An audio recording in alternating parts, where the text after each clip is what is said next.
Even if you aren't an avid UFC fan, the whole Nate Diaz situation is something we're sure you're all aware of. UFC President Dana White has recently announced his optimism regarding Diaz's contract. Let's get into this and other UFC news that has been making rounds. Dana White shows optimism towards Diaz staying in UFC. Nate Diaz staying with the promotion for the foreseeable future is what UFC President Dana White is optimistic about, even if Diaz might have a different idea in mind. Last month, he implored Dana to book his retirement fight against Poirier, as he has just one fight left on his contract. With a social media post he made on Sunday, he further solidified his plan to retire. He took to Instagram saying that he's ready to fight his last fight. White was feeling good about his future working with Diaz after UFC 272 in Las Vegas on Saturday. White answered with two simple words when asked the likelihood of Diaz signing a new deal before his next fight, and that was very good. Nothing more, nothing less. After his second mention of a retirement fight, the plot regarding his future was thickened. Former Strikeforce champion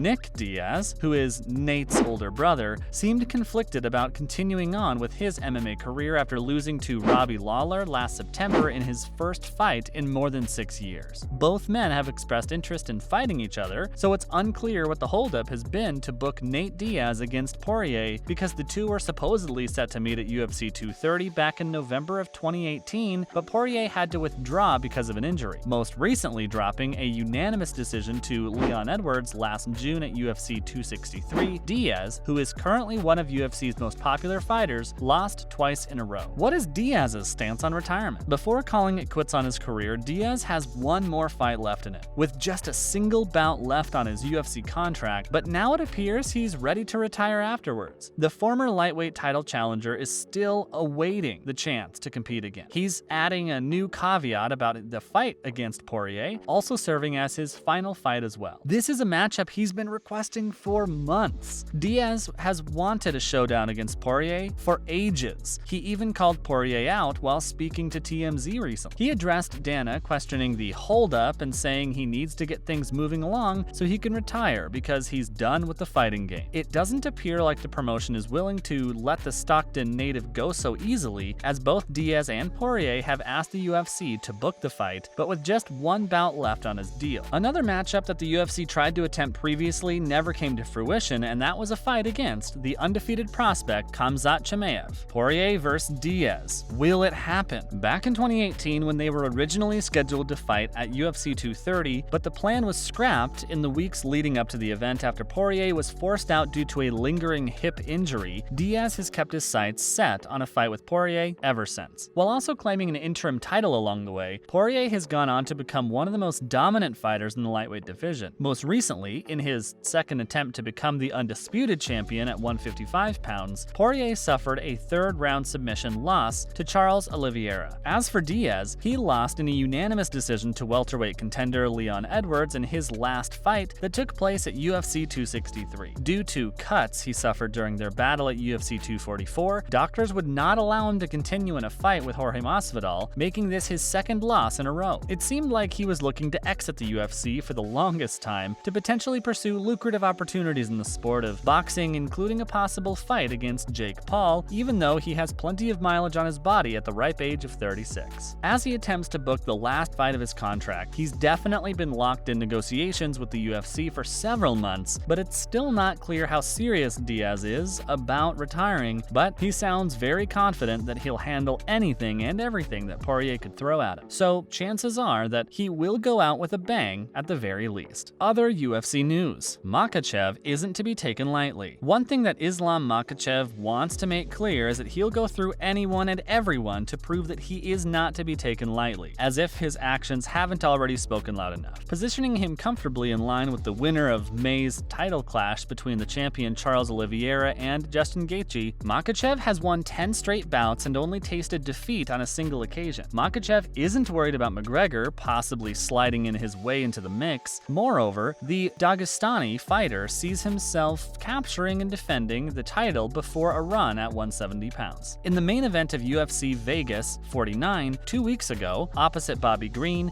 Makhachev's 10th straight victory out of his overall 22 came. In the bout that was originally supposed to see him square off against Beneil Dariush, Makhachev finished Green with strikes needing just 3 minutes in 23 seconds. Makhachev has denied ever refusing the Dos Anjos fight. A past booked opponent of Makhachev needed a fill-in of his own after Rafael Fiziev tested positive for COVID-19 this past week. Before negotiations eventually broke down, Makhachev stepped up to the plate, revealing his interest in Twitter. For the short-notice meeting, Makhachev requested $1 million as claimed by Dos Anjos. Makhachev said all rumors that he turned down the fight were false. He was on vacation in California when the news came out, so he ended up calling his manager to tell him to communicate to UFC that he was ready to fight. However, UFC didn't agree to the conditions Makhachev had, and so the fight did not come to fruition. Makhachev now feels he's being looked at as the bad guy in a sense because he admitted to wanting to help out fans and a big UFC card. Furthermore, he says he called UFC himself to sort this out, even though he believed that Dos Anjos isn't quite on his level. Dos Anjos is a much older man who isn't even a top 5 fighter. While he has no problem fighting Dos Anjos, the fighter was left wondering who he's going to end up fighting in order to secure a title shot. Poirier, Chandler, Hooker, Ferguson, and Gillespie were names he spitballed but wasn't satisfied with by the looks of it. McKinney jumping back into action. Next Saturday at UFC Apex in Las Vegas, McKinney steps in for an injured Ricky Glenn, where he will fight Drew Dober at UFC Vegas 50. The UFC announced this on Friday.